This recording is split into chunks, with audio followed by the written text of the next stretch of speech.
By the way, I'm absolutely delighted to welcome here our next speaker. If some of you were following us online and Twitter and stuff, we had quite a big amount of people tweeting, sharing around different initiatives that we've launched during the year. One of these was the Audience Award, Audience Selection Speakers.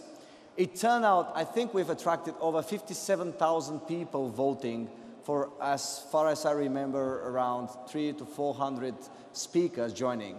The next one is somebody who I've actually heard before or other events, and he's been one of the most passionate speakers I've ever heard to. So here he is. Digital innovation and marketing strategist and business development consultant with several years of international experience in strategic consulting, advertising, marketing, and media sectors. He was selected for a Webit speaker through the public voting during the Audience Award campaign this year. More than 53,000 people have voted for over 300 speakers, and he was placed under #1. Please welcome on board Ivan Hernandez. Welcome, Ivan. Wow, to be #1 should sound good to you. Congratulations. Ivan, the floor is yours. Thank you. Thank you very much for joining. The clicker should be there. All right. The safest thing you can do is to take risks. The riskiest thing you can do is to play it safe. That's our world today. This is a world in which taking risks and embracing change have become the norm. Now, the thing about change is that people don't like change. Actually, the only people that like change are babies with wet diapers. But the thing of it is that the pace of change keeps going faster and faster. As a result, we need to solve new problems, we need to develop new strategies, we need to develop new solutions. And every time we talk about something new, we talk about innovation. Now, the problem with innovation is that a lot of people think that innovation is all about what I call incremental ideas. Making small improvements to a product or service so it starts to be a little bit faster, or a little bit better, or a little bit bigger, or a little bit thinner. And that's all they do. Now, there is nothing wrong with that. But if that's the only thing you do, you might get to a point that this will lead you to a path which you might get to a point that you can no longer make the product a little bit better, or a little bit smaller, or a little bit thinner. And also, this might lead to a problem that a new player coming out of nowhere might come and kick your ass. If you think about it, this is exactly what happened with the music industry. For many years, we moved from owning CDs to then owning MP3 files, in short, owning a product, into now a new shift which leads us to having access to the experience. That's what services like Spotify are doing. I don't need to own the product, I just need to have access to the experience. And that's a big disruption in the market. Now, to be clear, I'm not talking about technology, because it's not about technology. It's about changing the way you think about competition and about the business you're in. Starting to understand that it's not about winning by doing things better, but it's about winning by doing things differently. And again, I'm not talking just about technology. I'm talking about your entire business model. You need to understand how is it that you do, what you do, and then try to change everything, because that's the name of the game today. And to give you an idea what I'm talking about, let's talk about socks. What do you expect when you buy socks? You expect that they match, and you expect that they come in pairs, right? Well, there is a company in the US called Little Mismatch. This is a very cool company that some years ago asked themselves, what if we sell socks in packages of 3 and none of them match? I see your faces. Some of you are thinking, that's a really dumb idea. Well, the key market of this company are 8 to 12-year-old girls that love these socks. This is a multi-million-dollar company that today is not only making socks, they are making toys, they are making bicycles, they're even making bed sheets. And again, it's a big success because they start doing things differently. That's what I'm talking about. Now, if we connect this new way of thinking, this new mindset, with the incredible advances in technology that we have today, we can get really, really cool stuff happening. Thanks to some disruptive forces that are changing everything, we have a lot of new opportunities. Today, we are going through a perfect storm. Now, I'm not talking about the movie with George Clooney and the big wave. No. I'm talking about the actual phenomenon known as the perfect storm.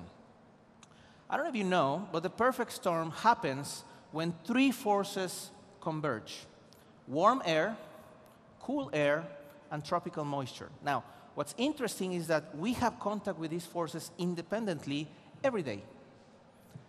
And each of them independently, nothing happens. Everything is fine. But when the three of them converge, stuff like this happens. Now, I'm not here to talk about the weather. I'm here to tell you that we are currently going through our perfect storm in a technological matter. And I'm not talking about three forces, I'm talking about 5. Mobile, social media, data, sensors, and location. Now, these forces are changing everything. And again, these forces, we have contact with them every single day. But now they are converging. And I don't know if you realize, they are converging in your pocket. This is opening the door for a lot of new opportunities. Thanks to this, there is new disruptive technologies that are allowing us to have the opportunity to add value. We can now integrate these technologies to our products and services and create new value, because this is what I'm talking about. It's about adding value. It's not about advertising. It's not about banners. It's about actually having impact on people's lives. And to tell you, and to give you an idea what I'm talking about, let's talk about toilet paper. What is the first thing that comes to your mind when you think about toilet paper? Okay, don't answer that. Bad question.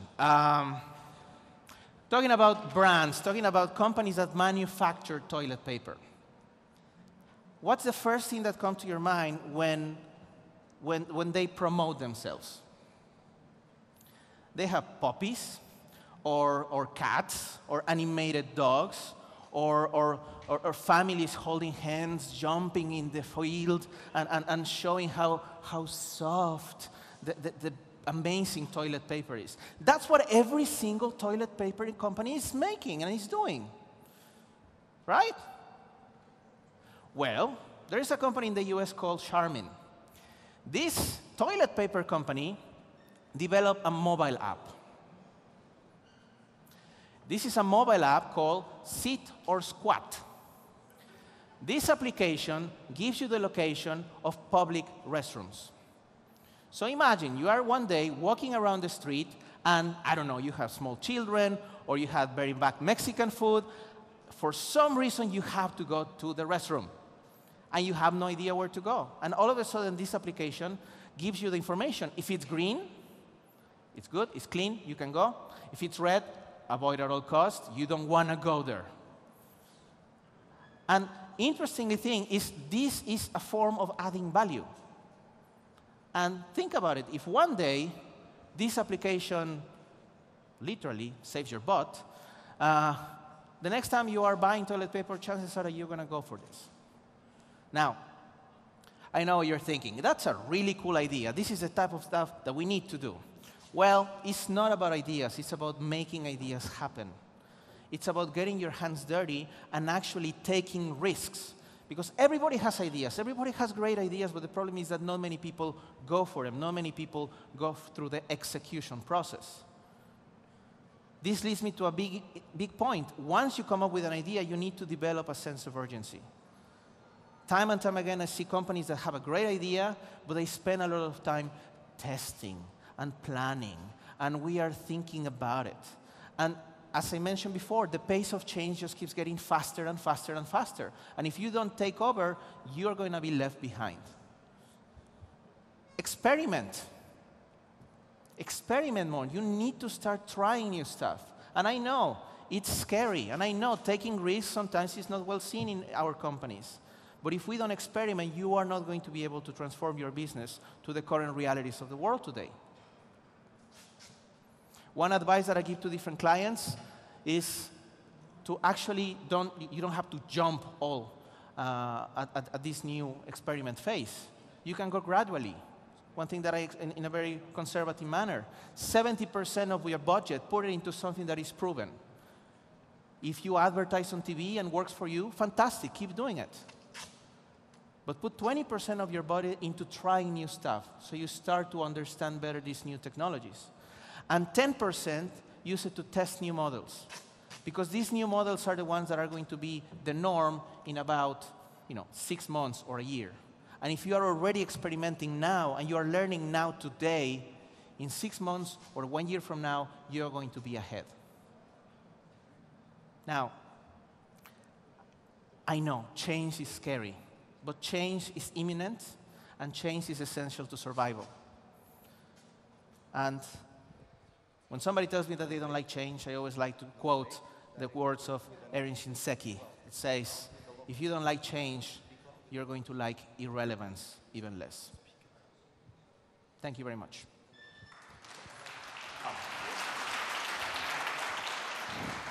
I wish all speakers say thank you very much at 0000. Ivan, thank you very much for joining. Do you want me to ask him the question? Yes or no? Okay. Yes. Your biggest screw up? My biggest screw up actually is not having a sense of urgency. My first startup that I founded many, many years ago, I thought I had to be perfect. So I had to find the perfect designer, and I had to find the perfect programmer, and I had to find everything perfect, because if it was not perfect, I could not go online and just go to the market with something that is not finished. And pretty much I spent like 6-7 months not earning a single coin, because I was just working on getting the product ready. And I just realized now that it was a long waste of time. That you need to try, you need to put on, go to the market, ask, talk to your customers, find out, get some feedback. Then, based on what you learn, you start to work things out. But sense of urgency. You got to keep moving fast. Ivan, thanks for joining. Thank you. My pleasure. I hope you enjoyed, and hope you're going to spend with us the rest of the time. I will. Thank you. Thank you.